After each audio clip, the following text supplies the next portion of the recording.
Hey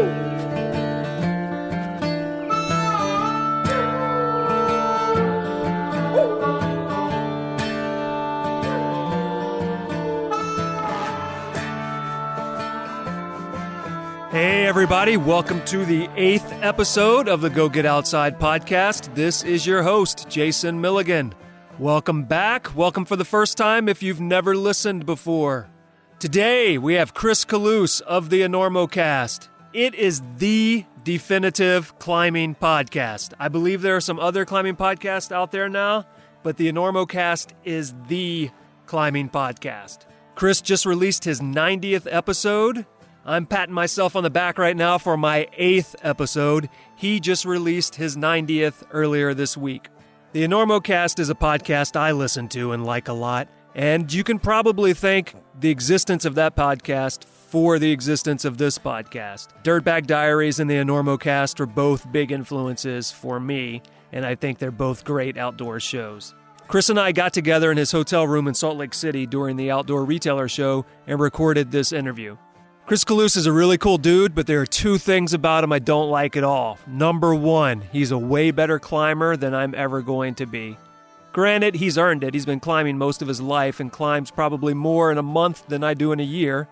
He also has a much better, sultrier, sexier voice than me. He's got a way better radio voice. So let's get to the show. Let's go hear that sexy voice.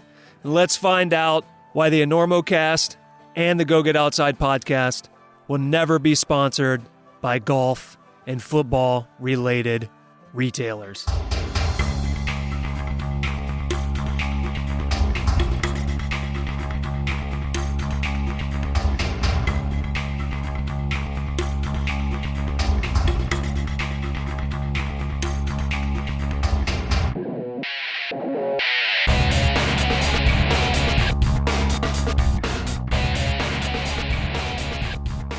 So I should introduce myself. You should probably do that. Okay. I'm Kalous. I am a podcaster and rock climber and human being, in that order. All of those things are accurate.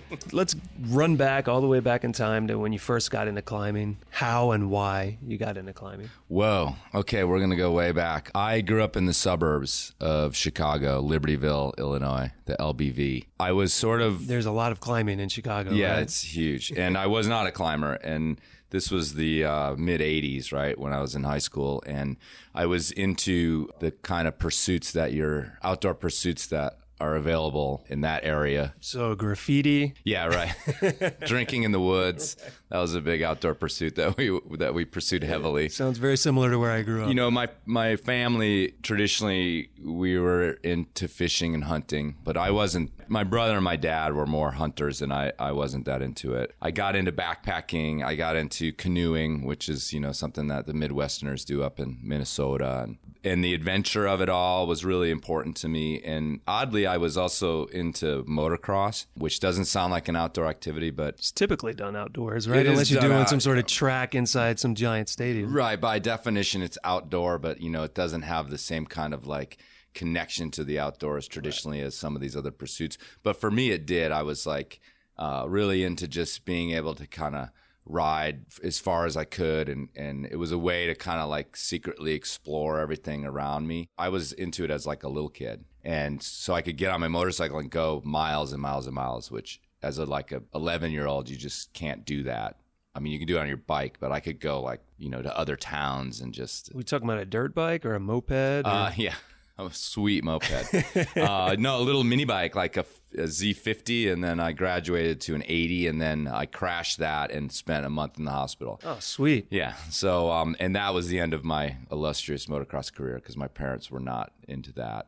But that launched me into being more into backpacking and canoeing and things like that, where again, I was more connected to the outdoors, but it was still about adventure and getting away from my home and in some cases my parents, because I was going on trips organized with the school and other things like that. And somewhere in high school, I read an article about rock climbing. I think it was probably an Outside magazine or Backpacker, because Backpacker was pretty broad then. Just was this looks cool. This was the 80s, so there was no internet. You couldn't look it up. Right. Every once in a while on Saturday afternoon, some random sports thing might touch on mountaineering or whatever. And probably highly inaccurately touch on it, right? Yeah. So who knows? But I just hooked into it, and I actually was like, all right, well, I want to go west, and I want to go to Colorado because of the outdoors. You know, when you'd read about backpacking or hiking, and you know, the Pacific Crest Trail and all these things just looked amazing to me. So I'm like, oh, I'm going to go that way anyway.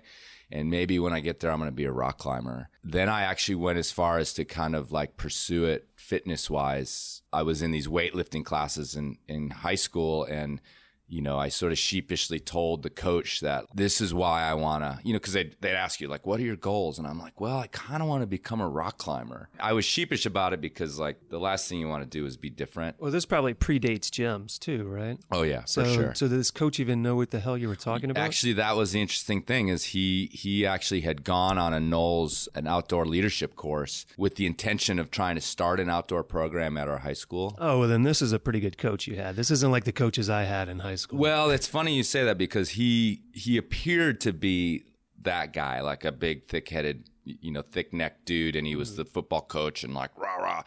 And so it was partially a lesson in that as well for me of like, don't peg people into these like... You learned the valuable lesson of not judging a book by its cover? Yeah, At an early age, Chris Kalous? Yeah, to a certain extent. This was the 80s, so it was like heavy liability lawsuit frenzy. And so he was never able to get the outdoor program started. The school district balked at it right away.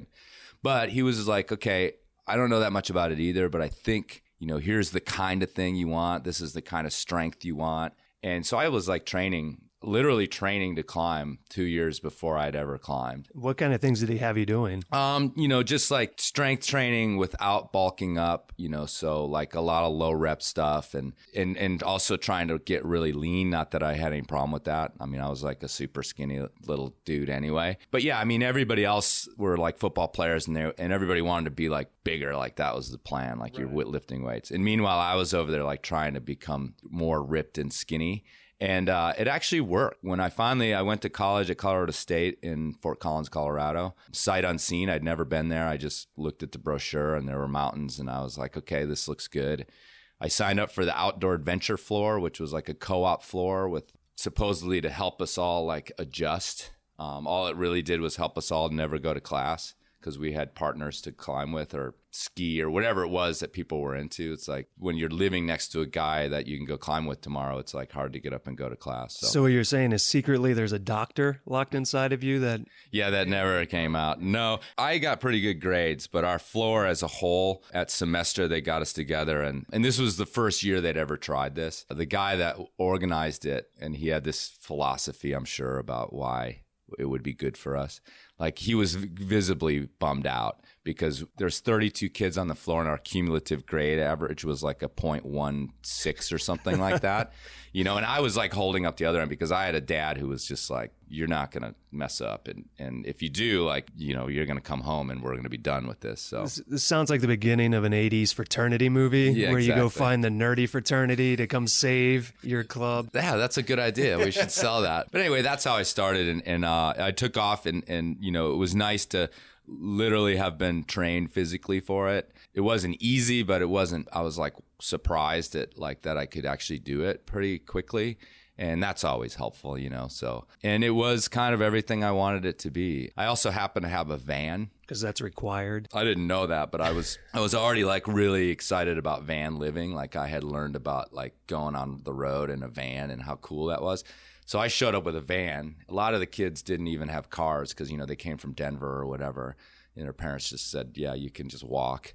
And so I became like the road trip guy. And right away, I got into that culture of climbing as well, which right away I saw this like opportunity for not just the actual climbing being the adventure, but the road trip being the adventure and the travel being the adventure and the people. So I was like instantly given that and given a community. You know, I didn't have to wander around looking for climbers. We found each other because of this floor, which was really important because to this day, it's the climbing community that keeps me climbing.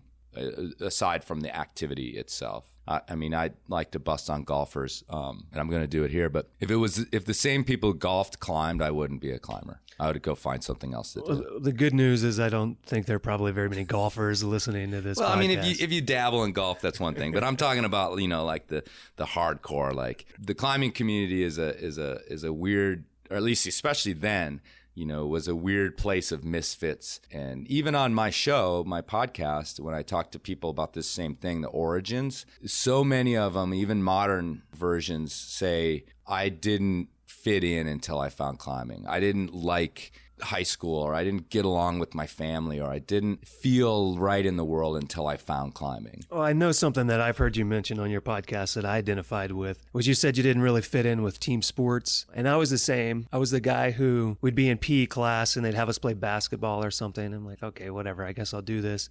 And the other kids take it really seriously, so much so that it makes it miserable. Climbing was one of those things that I would see on TV or in weird movies or something, and I thought only elite athletes would do it. I didn't realize it was something regular people could do. But I always knew that that was something of interest to me way before I knew it was an opportunity. So I would climb what was available in Baton Rouge, Louisiana, which was trees, right, refrigerator, balconies. Train trestles. That seems to be a big one. No, we didn't really have anything I've like that. I've heard a lot of rappelling, like early, like clothesline rappelling stories. No, I've seen a great YouTube video of that. Yeah. I have too, but Rappel on a budget, right? Yeah. So, I mean, just it seems like it's another one for the South or for Texas or whatever, is like train abutments and trestles and things like that. So no, it was just houses, because I was in the suburbs also, not a lot of train tracks around, so climbing houses, whatever. I have the same experience kind of across the board. You don't come across, in my experience, too many guys that were football players in high school and then somehow got into climbing. We're sort of treading into stereotypes, and it's always dangerous, but I don't know, but it's an easy way to reference. But I agree that there was a more narrowness to who became a climber 20, 25 years ago. And gyms and the accessibility of sport climbing has really changed that to where we have to be a little more careful about characterizing where climbers came from, because it's a little easier, it's more accessible, and therefore we have a broader background. And plenty of folks who were on that path and appeared to be, this is what I'm going to do, secretly or in the back of their mind, they're just like, this really isn't me, and came out the other side and maybe found climbing. And then there's also people who are happy to just have it a small part of their life. Because what we're talking about are like these weird lifers like me, that just like have to do it all the time. It can be just a small segment of your life now. To become good and competent and not die 30 years ago, you had to really spend some time and like take a big chunk of your life to put into it. And that's changed to a certain extent. I definitely think that's accurate. And I certainly don't want to imply that if you're a football player or something, you also shouldn't be a climber. Yeah, but I had a big chip on my shoulder about those guys too. So I understand where you're coming from. I was that same kid, like, I hate these guys. And and I actually, my high school, if we want to go back again to that, it was like a movie high school. The football players were the cool kids, and they ran the school to a certain extent. And then we had all our little cliques and the rockers it was really like some sort of John Hughes movie, or is that, John Hughes, the 16 Candles guy. Yeah. To look back on it, I was like, wow, we really all played our parts just like we were supposed to, because I was half musician. I was like I played guitar and I was like a rocker. And so I was in that crew of like half burnout, like kind of tried to have long hair, even though my dad wouldn't let me have it and that kind of thing. So, but we just all played our parts, and that's lasted with me to a certain extent. So, yeah, in my experience, mine with my high schooling was something like that, except that I went to a college preparatory magnet school. So the only sports in the school were soccer, golf, and swimming. So we kind of didn't have we had everyone else except the jock clique, which meant fewer people were getting their asses kicked, I guess. Totally. I don't know about that. Let's go back to what we were talking about before we took this huge tangent. You moved to Colorado, you did your training, but we kind of glossed over the whole technical aspect, right, which is a huge part of getting into climbing. Sure. And so we're talking about pre-gym, a lot of instruction. So did you just get your instruction from other people who were climbing? How did you figure out what to do with gear and how to safely belay people and all of those things? There was some organization, again, this floor, this co-op outdoor adventure floor figures really importantly because there's a mountain campus for CSU up in this place called Pingree Park, a satellite campus where they do natural resource stuff. And they had a ropes course. So we went as a floor on like our orientation up to there, and we all went climbing. But even more so, like one of the first days I was even there, the RA guy that ran the floor came by and he poked his head in the room and he's like, hey, do you want to go top roping with us up at Horsetooth, which is the little cliff bouldering area up above town? And, I was just like, I don't know what that is. But he's like, yeah, it's rock climbing. And I was just like, bing, like, yeah, I want to go rock climbing. That's why I'm here. Like, that's the only reason I've come here. And so one of the very first days, he took us, set up top ropes and here's how you put on a harness. Here's some shoes you can use and go for it, give it a try, and then come down. And he's like, all right, well, this is how you belay. And the instruction was all part of this floor up to a point because it wasn't formal. It lacked a lot of the basics. So there was like maybe 4 or 5 guys on the floor who also climbed a little bit, because some of them had grown up in Denver and they had all climbed a little bit and enough to like go out and understand it to a certain extent. Then it was that same old thing. I fell in with those guys. I sort of caught up to them pretty quick in terms of what they knew. I learned how to rappel and a little bit about anchors. And literally they showed me cams. The side of the building had 1-inch cracks in it.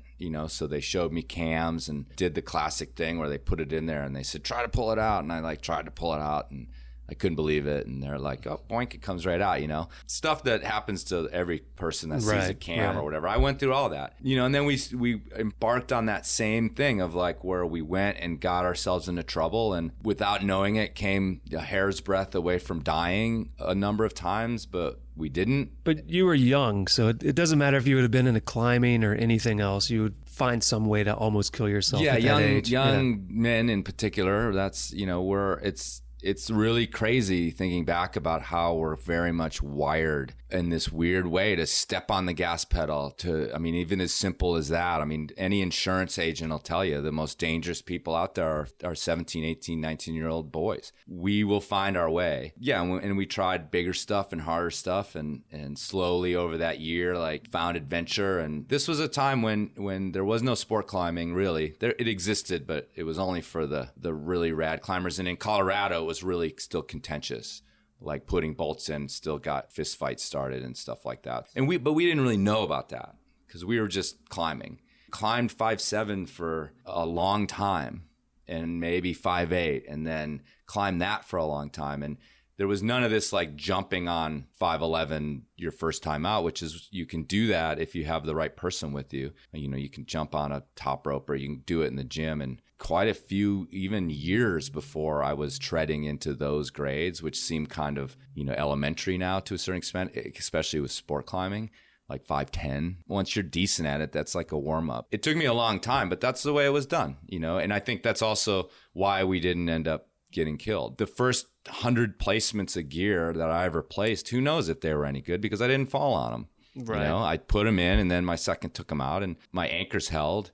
And that's all that needed to help because which is most important. Yeah, because we weren't taking whippers, So once we finally were climbing hard enough to take falls, the natural progression was that, well, you had a bunch of practice with your gear. Hopefully by that time you were doing it right. Well, I guess it's a good thing that you did like climbing since you pretty much on a whim traveled across the country to pursue it. Yeah, I got a college degree too. Oh, okay. Well, how's that working out for you? Well, I've used it here and there. It's English. I have a degree in English. And I taught high school. I taught high school English actually for 5 years. So there was a moment there. But, it's like that well-rounded liberal arts thing I think is valuable. I believe in it. So I kind of think that college degrees depend, unless you're going specifically, like I want to be a doctor, so I specifically need to be trained for that. I think going to college, you gain something like a life experience that's valuable outside of whether or not you use that specific degree in that specific field. And so you've lived in Colorado ever since then, correct? No, I moved around a bit. Yeah.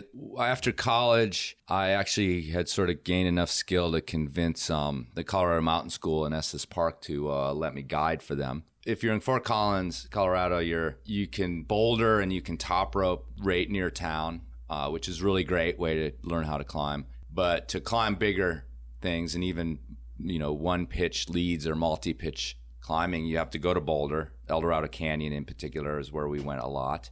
Or you go up to Estes Park, Either one's about an hour, hour and a half. So I ended up climbing in Estes a lot and doing kind of all of my big first long routes up there.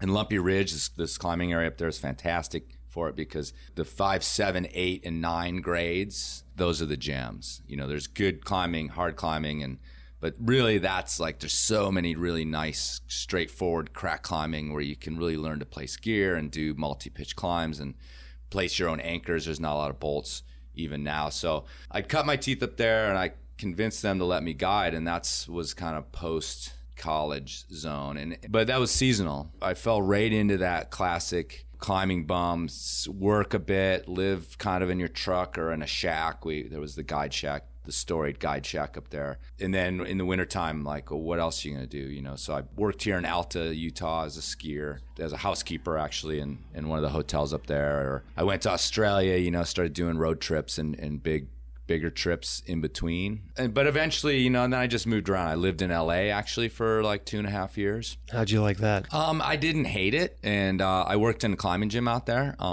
in the 90s, Rock Creation. There's one in Orange County and there's one in LA that I opened. I think they both still exist. Actually, I'm sure of it. I went out there for a girl. Like I said, everybody kind of wants me to say like that I hated it, but I didn't hate it. You know, I always tell people, as long as you don't get on the highways, it's fine. If you can live close to where you work and you kind of live close to the beach culture, even if you're not into the beach itself. Because I lived a few blocks from Venice, and I lived in Orange County for a while, but then moved up to Venice, and it wasn't too bad. And that's when I also started climbing Yosemite, because I was, you know, within a day right. drive to there, and the Needles and all those places out in California. So I live in Los Angeles. So, oh, you do? Yeah, I've been there for 13 years now. I agree with you as long as you stay off the freeways or just the streets in general.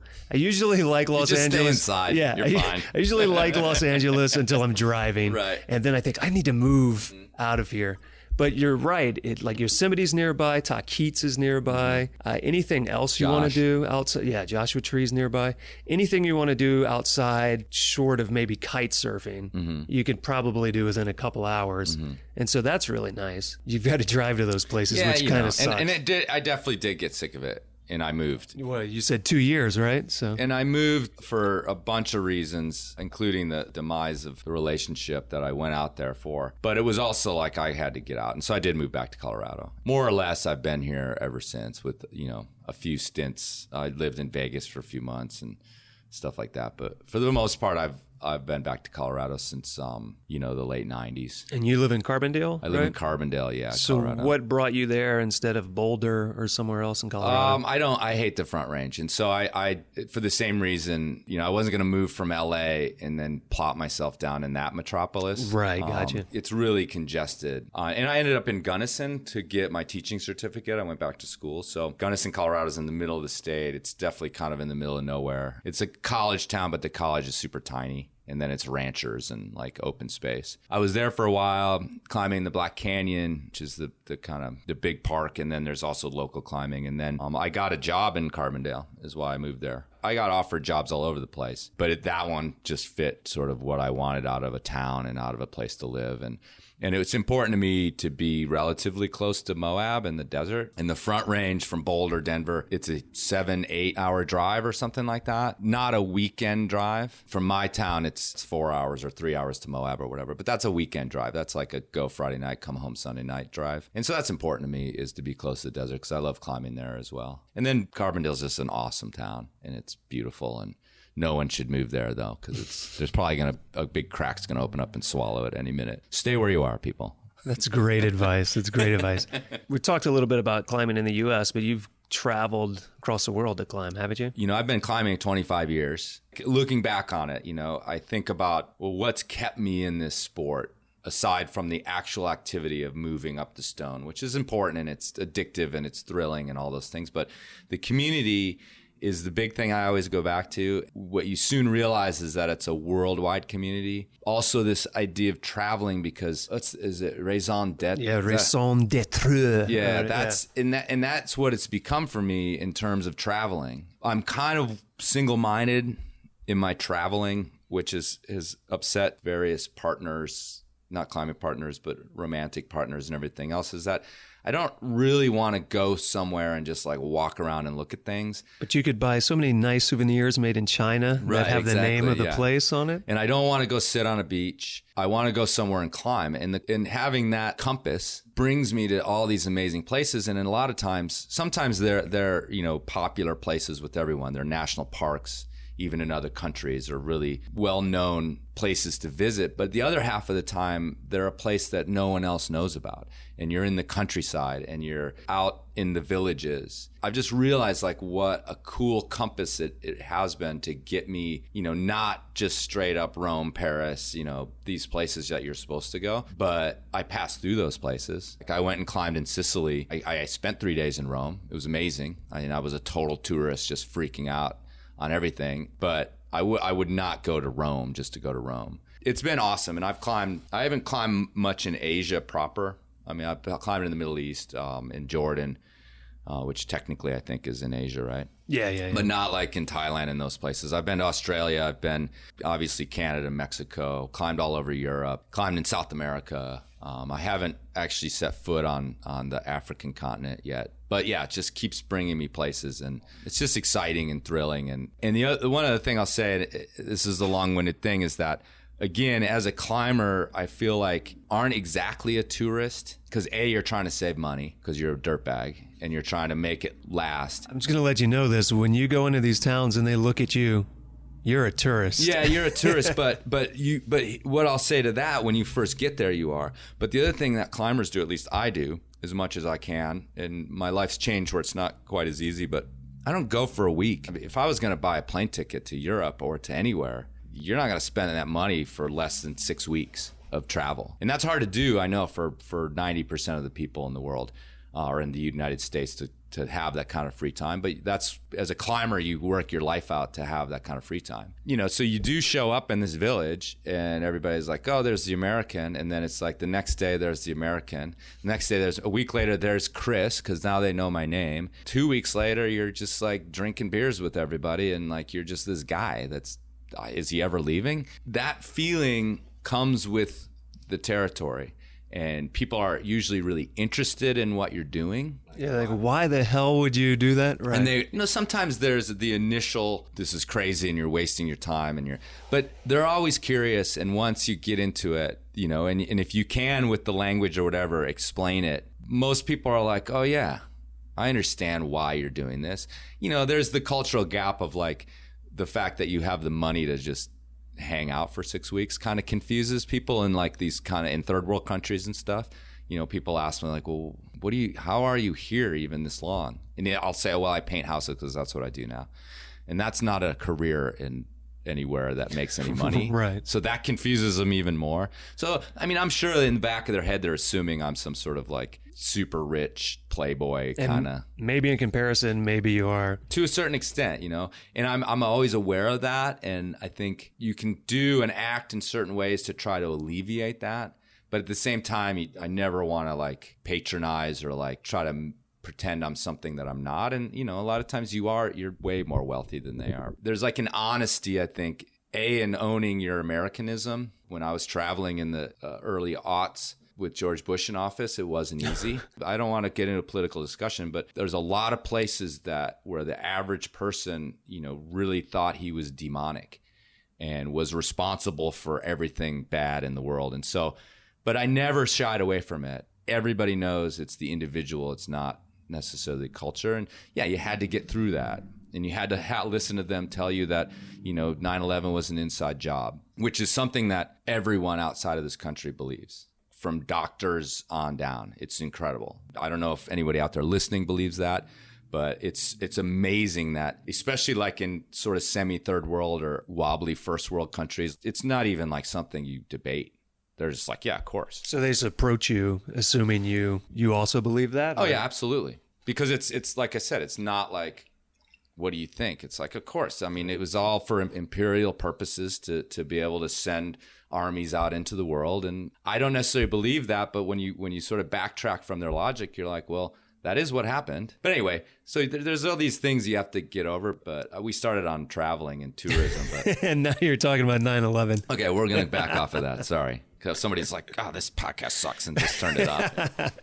Thanks, Chris. I bring you on here thinking maybe I get some more listeners. Saying, like, anybody who's traveled knows what I'm talking about. Like, anyway, sorry to bring up the specter of 9/11. Now we all have that image in our head. Okay, clear that out. I'm sorry. Yeah. Way to go, Chris. Right. To bring it to something happier. Yeah.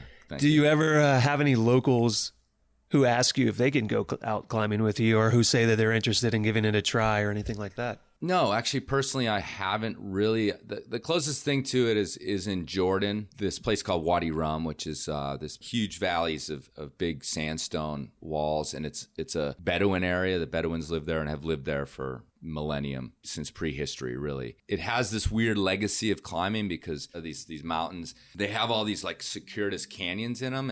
And for years, the Bedouins have always hunted in them. And they have these old Bedouin routes that when you go do them, like you can kind of climb them in a pair of approach shoes, but you definitely get up in these things and, you know, you find all this evidence of passage from thousands of years ago. And, you know, you're probably at times like bouldering little 5'8" head walls and stuff to get up in these things. So there's this big legacy of climbing. There's also a legacy of modern climbing there. And so some of these guys kind of like, they want to be technical climbers, and some of them kind of are. When the Westerners show up who are competent, they definitely want to go and learn some stuff from those guys. But at the same time, they have a lot of pride. There was a couple times when we were pretty close to like having, you know, one of these guys that we got to be friends with come with us. And a lot of times they'd find an excuse not to at the very end of it. And I think it was because they realized that maybe they had already like overplayed how skilled they already were. Maybe they were worried about their ego being bruised or something. And like, you know, they had talked a big game, then kind of realizing that, well, I might have overplayed my hand, and I'm going to get up there and not be what I said I was. And so saving face, losing face, all those sorts of things are a big part of the culture. Especially against, you know, somebody from somewhere else, you know. And we never pushed it. I imagine it'd be a little difficult, too, because of the language barrier to safely bring a stranger up some route. Yeah, I mean, these guys all spoke English, though. Oh, okay, really. So these guys did. Yeah, because it's a pretty touristy place. Like the Lawrence of Arabia, that's where he was when he raised the army that took Aqaba in World War I. And that's where he was from. And it's just a magnificent place. And there's all these really old ruins from pre-Roman, you know, way, way back and Roman stuff. And these guys are doing different types of tours out into the desert, like go stay in a Bedouin tent. And a few guys went to Europe and got some guiding acumen, and then they guide some of these like scrambly kind of routes in the mountains. And those were the guys that we were dealing with. Oh, right. And that's where it came into being like, they were like the heavies in town. And I'm sure those guys probably climbed pretty well. But, you know, we were climbing 513 or whatever, so. You ever go anywhere? Because I imagine different areas, they probably use some different gear, maybe different techniques than we would use here. You ever gone anywhere and picked up something and thought, that's actually really cool, why don't we do that? You know, I haven't really gone to any of those storied places of like Germany and Czech Republic and things where they use the knots and no gear and stuff like that. You know, I think that more what I end up picking up or cluing into is just different attitudes and different ways in which climbing communities operate. And one thing I've always found that was really cool, and this is in the US and all over the world, is that when you go to some places where there's a small community and they have a pretty limited resource, got their one little cliff that's close by, or they live in some Midwest hellhole and there's nowhere to climb, and they have to drive for like 6 hours to go to some scruffy like top rope cliff. But in town, there's like 5 people or 10 people that all know each other. And a lot of times those are like the most stoked, amped up, hyper aware climbers, you know, because they pour through the magazines and they watch all the videos online. And so when you show up from somewhere storied, like, you know, Boulder, Colorado or whatever, they're just like, come on, we want to show you our cliff. Like, you know, we know it's dumpy, but let's go check it out, you know, and that happens the world over. You know, everybody has this pride for their home area. Where I live, and Californians and stuff, you know, we have the dearth of riches, or the wealth of riches, or whatever. What's the phrase I'm looking for? I can't remember. Take that out. But or don't. I never do. But yeah, I know. I've noticed that. Dearth of riches. That's the opposite. Dearth is less than. Anyway, but we have a lot of climbing, so we get like a plethora of riches, maybe? Yeah, Is that let's get out the thesaurus. Let's take a break. Let's do the intermission music here. Anyway, but, and so we get a little jaded about like some, little crappy cliff with 10 roots on it that are, 25 feet high. You probably feel the same way about some crappy rock you started out on too, right? Yeah, I moved to Colorado before I was a climber. So it's like, and Horsetooth for what it is amazing. I mean, it's an amazing So maybe you never had to climb on Chaucy crap. Did. I mean, I climbed plenty, but yeah, but that's the thing is like, you show up even, in some place in Wisconsin or whatever, although Wisconsin's got a climbing culture out of Madison. That's long history, but they're still just like, you go to these places and they're amped, and that's really fun. And when you go to a foreign country, in a third world country, like Ecuador is a mountainous country, but there's not a lot of rock climbing because a lot of it's really crumbly, volcanic rock and just doesn't work out. But there are these little pockety cliffs. Climbing is a leisure sport for the relatively, well off. You end up finding like literally like these 4 dudes who climb, and they've cut the vines and jungle off of this one cliff, and they've managed to bolt like 6 roots. They want to show you how good this stuff is that they created, and it's super cool,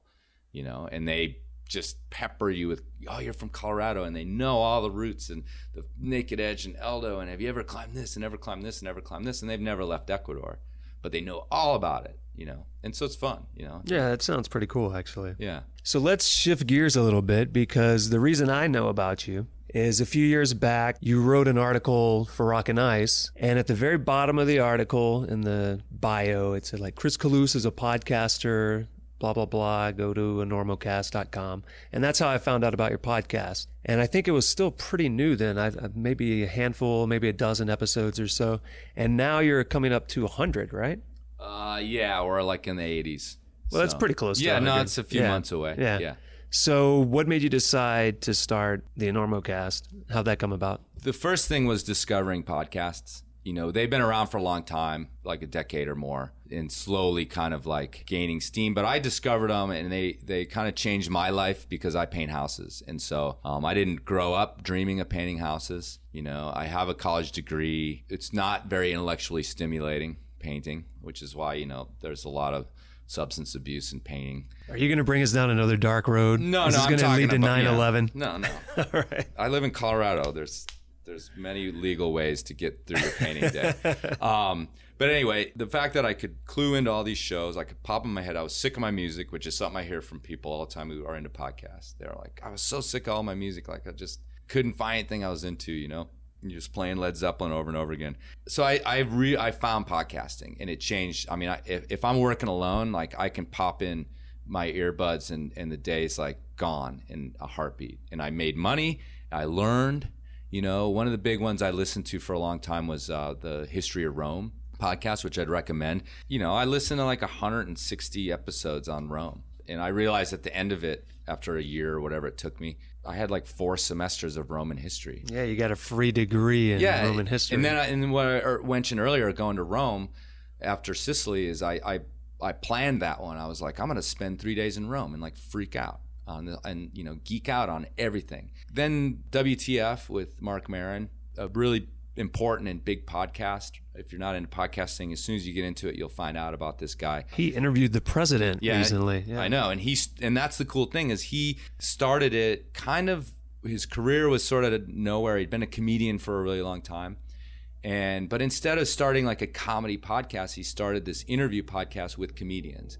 And initially he started with people he knew and literally his friends in the industry. And he'd been around for a long time, so he knew everybody. He was way back in the 80s and stuff with like Sam Kinison, if anybody remembers that guy. Right. Yeah.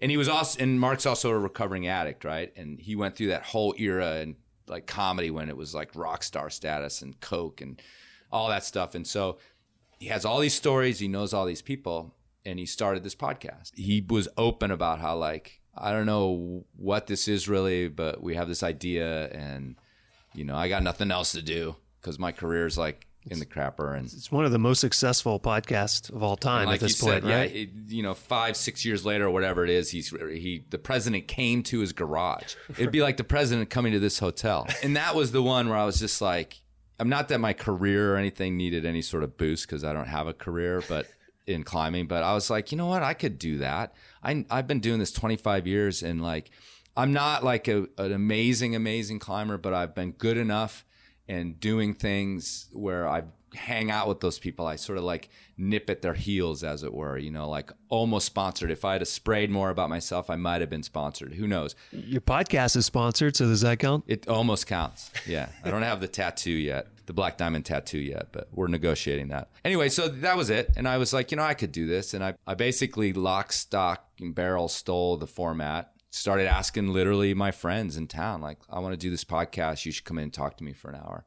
And the first 10 episodes, I can't remember what they are, but they're mostly just friends of mine who are well-known names or have an angle with climbing that was interesting. And then it kind of started just to snowball from there. And I just kept calling in favors, acquaintances and friends and people I knew. And there was a couple that were kind of really important in helping it gain popularity. One with Hayden Kennedy, just after he chopped the bolts on Serratore, which is this weird esoteric thing. If you're not a climber yet and you're listening to this, yeah, they're not going to have any idea what you're talking about. Yeah. Big controversy. He came on the show. Randy Levitt did a really great show early on, and he's a famous climber who's, been around since the early 80s, late 70s, and instrumental in pushing climbing forward in like 100 different ways.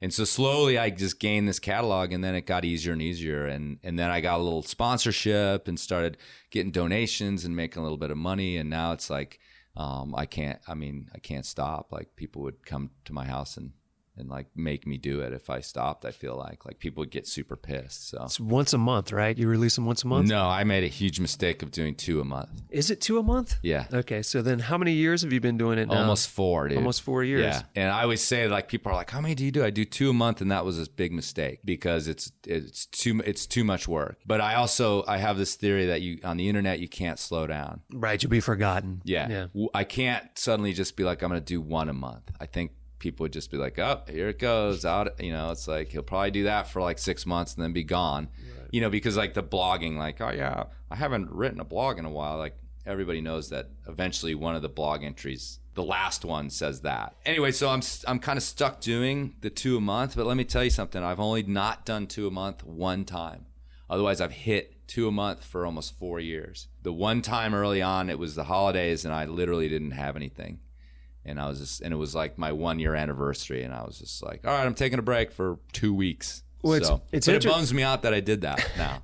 It's interesting though, because that does go to show how big a gap that can feel like, just those 2 weeks. Because I think I've listened to every episode at this point. Yeah. And, and in my head, they come out once a month. No, there's but 2. Clearly it's every 2 weeks. Yep. Yeah. 2 a month, baby. So how long do you think you're going to keep doing this? That depends on a bunch of different stuff. I have some obligations now because I do have some sponsors that paid for a year or whatever. Black Diamond is the main sponsor of the show, but Sportiva is also a sponsor right now where I have a contract. And, at this point, I sort of just going to keep rolling. I mean, I'm going to get to 100 for sure and roll into next year. And, I'm still working on financially making it more worthwhile. I don't make the sort of hourly wage calculation because that would probably be depressing. Probably make you cry. Yeah. But, it's making enough money that I always say it's like enough that it makes a difference in my life. It's not just like I get to go out to dinner or buy beer,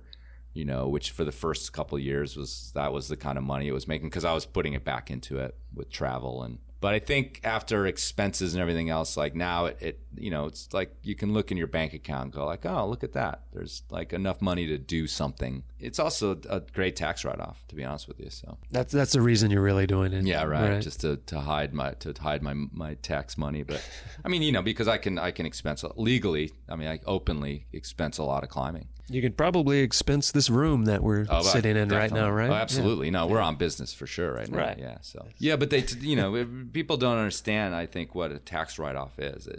It's not free. Yeah, it's not free. I mean, you still paid for it. Exactly. You just have to pay fewer taxes on it. Right. I know. It's funny because everyone's like, you just like go everywhere and you just write it off. I'm like, but that doesn't mean I don't have to buy the plane ticket. Right. Just means I pay like a few dollars less at the end of the year on my taxes. It means instead of paying some ridiculous sum of money, you pay a smaller ridiculous sum of money. Yeah, exactly. So do you have any goals for the podcast that you want to share? I did. And obviously there's people I want to interview, but I've achieved a lot of those. Tommy Caldwell's a guy I really want to talk to, and we're, he really wants to do it. We're just trying to find time because he's like the busiest climber in the world right now. For anyone who doesn't know who he's talking about, Tommy Caldwell was in the news recently for the Dawn Wall ascent, all over the news. Right. Thanks to that ascent, we will never again see climbing coverage in mainstream media that doesn't use the phrase using only their hands and feet. Yeah. So, and if you're going to get into climbing, it won't be long before you know about this. At least if you get into climbing this year or whatever. My mom called me about the Dawn Wall ascent, and she doesn't know anything about climbing, so it was big news. Yeah, well, at least they were using ropes because some relative sees Alex Honnold, the free soloist, the guy that doesn't climb with ropes half the time, and they want to know if you ever do that. So, it's like, do you ever climb without ropes? Because you better not, or something like that from your grandma or whatever. So, but yeah, goals. I mean, one of the goals I've achieved is the consistency in that with 85 episodes I think I have out right now. I mean, it's a body of work that actually has some sort of historical value, I think. And a lot of people bring that up to me. Just looking back, you've got a really solid record of the time and also the past, because I've had climbers in their 80s on the show. One who passed away not long after I interviewed him. And so I have him on the show, barring the solar flare that wipes out all the servers. It's going to be there forever, not just like what he did, but the sound of his voice and his perspective unedited to a certain extent. And so continuing to create that is actually the biggest motivator, that it becomes this legacy. And as I continue to collect, and I'm always looking for like these older generation climbers, and quite honestly, like when they pass away, I regret not having gotten them on the show, and not for my own advantage or anything, but just like, man, it would really be great to have had that to keep and have people listen to, even their relatives and even their loved ones. In the case of younger climbers who've died since I started doing this, it's just like, Dean Potter passed away, base jumping, and he was certainly someone who was on the list, and I would have loved to have him. And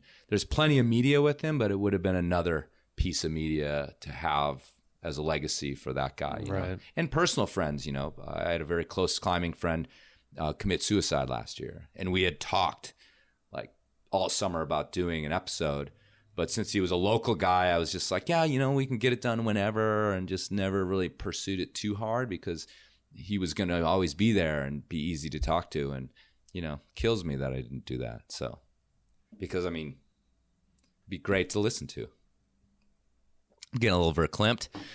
Anyway, but so that's like the goal that's been achieved, and that will sort of continue to kind of drive the podcast. It's funny sometimes. We goof off a lot. We drink beers while we're talking, and some of the episodes are just laughable, dumb stuff, But as a whole, there's a whole bunch of great historical things that have come out of it. So, and they'll be there. I've got to say, you do a really good job of covering more than just American climbers. You've been getting people from other countries, and it's kind of expanded into this broad spectrum of the climbing community, which I think is good. I'd made the face-to-face rule from the start, and I also think that sets it apart.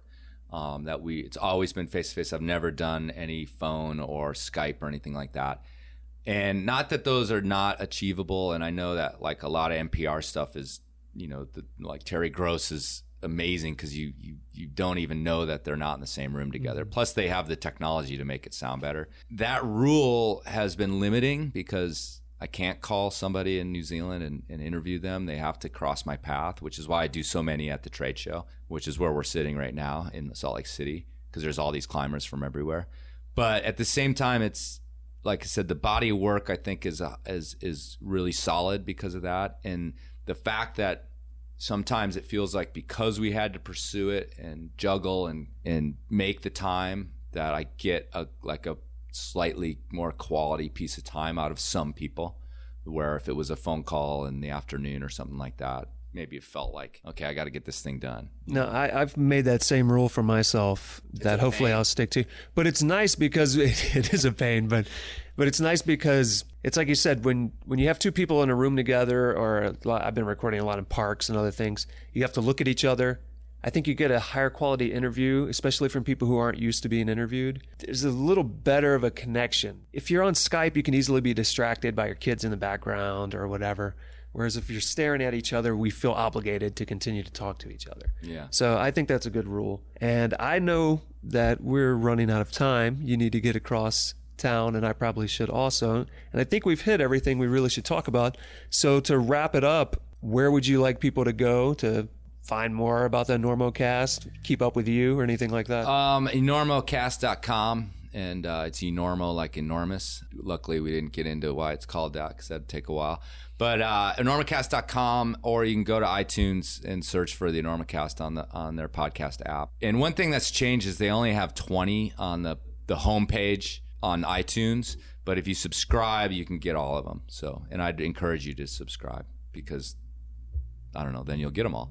And anyway, so those are the two places really is just Enormocast.com and iTunes. And it's on Stitcher too, actually. It's on some of the other podcast apps as well. Well, I appreciate you sitting down with me and letting me come sit in your hotel room with you. Yeah, no problem, man. It's been great. And hopefully we didn't go too long. But No, it's great. I want to apologize to the golfers and the football players. Yeah, we should do that. But we love both of you. We just don't identify with you as much. I'm not going as far as that, but I do apologize. But listen, if you go climbing for a day, next day you go to some country club and go golfing, you're going to know what I'm talking about instantly, okay? You just will. You'll just be like, oh, wow, that was way more chill when we were out climbing. But we love you anyway. Yes. Come over to climbing.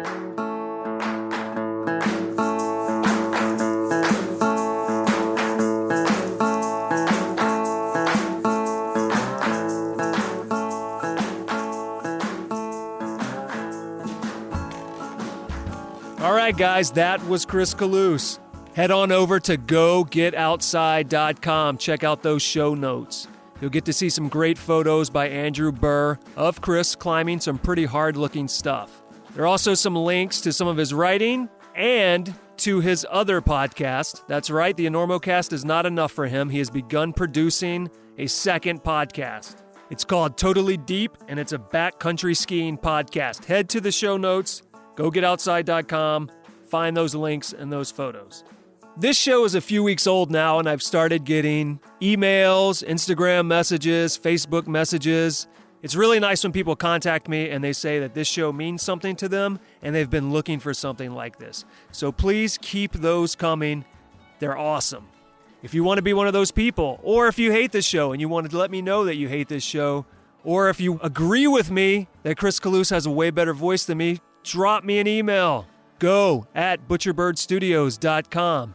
Or you want to show how sexy your voice is? You think you've got a voice even better than mine and Chris Kalous? Give me a call.